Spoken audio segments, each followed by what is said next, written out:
Hey everyone, and welcome back to the channel. Today's video is something I am personally very excited for. Today we are going to be talking about our beloved dinosaur boy, the Arbiter, and more specifically, what kind of role he will play in Halo Infinite.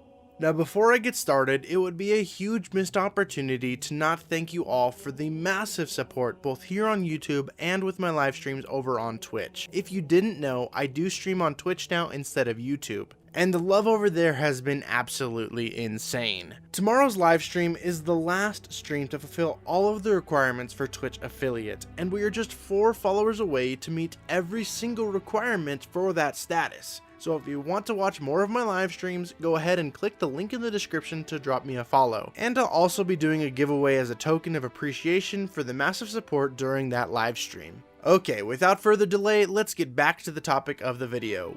Today's topic is the idea that the Arbiter and the Swords of Sanghelios possibly coming in the 11th hour and helping Chief and the remnants of the UNSC beat Estrom and the forces of the Banished that occupy Zeta Halo. This may seem like an outlandish theory to some, but I feel like I have some solid ideas and pieces of information that lend to this theory. I don't often make theory videos, so if you enjoy this sort of video from me, be sure to leave a like on the video as it does help out a ton with the channel.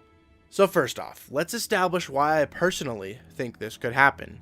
The first reason being, nearly everyone wants Arbiter in the game, and I honestly wish I could just end the video there, because you would think that that would be enough, but I will indeed elaborate. I can't think of a single reason why he wouldn't be in the game. The Arbiter's story throughout the Halo series has been a beloved part of the franchise for many Halo fans. If nothing else, Arbiter being in the game would just bring sheer fan service, something that loads of fans of the series would have to give massive props to 343 for including. And I'm not saying that they have to do everything the fans want, but I am saying if there is a list of things that 343 wants to include for fan service, Arbiter better be at the top of that list. I don't want to stop with just the idea of the Arbiter coming into the campaign. Let's talk about the astronomical outcry from the fans to bring playable elites back into Halo.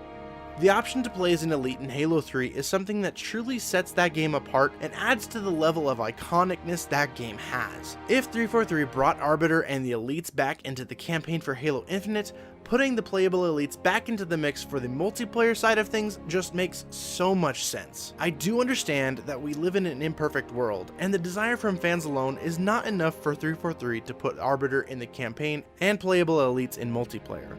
So why don't we talk about how they would fit in with the story as well. Now, because we still don't know much about the timeline in between Halo 5 and Halo Infinite, it's still hard to say how the battle with the Created went and or is going, which is actually a big concern I have going into Halo Infinite, but you can hear about all of that in my last video. What I am saying here though is that there is plenty of potential for Arbiter and friendly elites to return in the campaign. That because the Sangheli armies are no longer locked in with their own civil war, if desired, they can by all means team up with the remnants of the UNSC and Master Chief once again, forming a united front or even a new covenant, a better covenant if you will. If this happens, I can see a clear homage being made to one of my favorite scenes in Halo 3. Seeing the Pelicans and the newly painted Green Phantoms was such a cool moment in Halo history. And I shouldn't even have to mention the iconic back-to-back shot with Chief and Arbiter that we all remember so well. 343 has gone on record several times saying that Halo Infinite is a true attempt for Halo to return to the legacy Halo gameplay and art style. And those key wow moments need to be present if they are going to truly make good on that promise. Imagine the feels we would all get if at the end of Halo Infinite, we conclude the story with a Warthog run alongside Arbiter as we blow up a major portion of the Banished forces. Much like in the conclusion of Halo 3. I dare say that the idea isn't just an idea, it's a necessity if Halo Infinite is going to really make those key parts of the story sing in our hearts. So besides cool factors, what other pieces of evidence and ideas do I have? Well, I would like to remind you of the beginning of Estrom's monologue in the campaign reveal trailer. The UNSC lost this war months ago. Your people are broken, scattered, hunted, defeated by me. I wish I could tell you it was difficult, but it Remember that while he claims the UNSC lost, he does not say the UNSC is gone. It's, as he says, scattered and broken, but not destroyed. And no doubt Chief will be a big part of regrouping the scattered parts of the UNSC and finding a force to fight back alongside with him. But that force may not be just the UNSC. Again, Escharum just says that he beat the UNSC. But what about the Swords of Sanghelios and the rest of the Sangheli military factions? I in no way buy into the idea that they would just stand by and let the Banished take over control of Zeta Halo. And if you will recall the events of Halo 5, the Swords of Sanghelios were in the ending stages of a civil war with the remnants of the Covenant, so from a military standpoint, their army is pretty available. Now, it is totally possible that after all they went through, the Sangheli decided to focus on bettering themselves and rebuilding their culture. But at the end of Halo 5 and in the book Bad Blood, I believe that it was heavily implied that they would be joining in the fight against the Created, whether they liked it or not. So I imagine if the Sangheli weren't involved before, as soon as they found out about the loss of the UNSC to that kind of power that Atriox and the Banished now have, they would get pretty dang involved.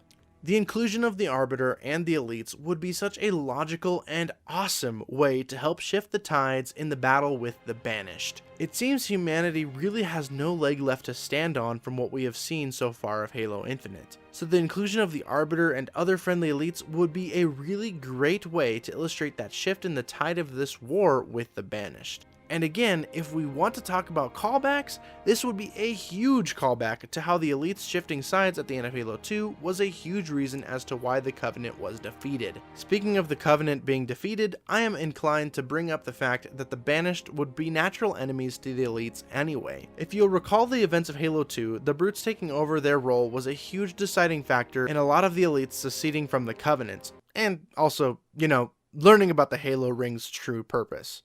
But I wouldn't be surprised that there would be a little bit of resentment still left in the Arbiter and the Elites towards the Brutes, if not just for the way the Elites were treated by the Brutes. If they let go of the past with the Brutes, then certainly, by forming a faction that is similar to the Covenant, the Elites would have a big issue with that. And I would put money on the fact that Arbiter would want to destroy anything that comes close to resembling the Covenant. We trade one villain for another. We also have to address something that a lot of you are probably thinking, and that's the Twitter conversation that sort of blew up earlier this month in the Halo community. The original post was made by the Xbox official Twitter account when they presented a question to the community in which they said, "Best side mission you've ever completed?" To which the user by the name of Fraser jokingly said, "When in Halo Infinite, you and Arbiter go around killing bad guys." Which then warranted the response from Xbox saying, "Pretty sure that was just the whole mission." Now, you could interpret that as a huge tease by Xbox, but all in all, it really could just be someone on the social networking team reading the tweet incorrectly. This person could have been thinking about all of the moments in Halo 3, and they probably just didn't read the word Infinite in there. I mean, it's the Xbox account, and not even the official Halo account, so who is to say the person even knows anything about Infinite's story to begin with? But then I'm inclined to think, wouldn't they just delete the tweet then? But honestly, why would they? All it's doing is generating hype, which is a good thing for Xbox and for 343.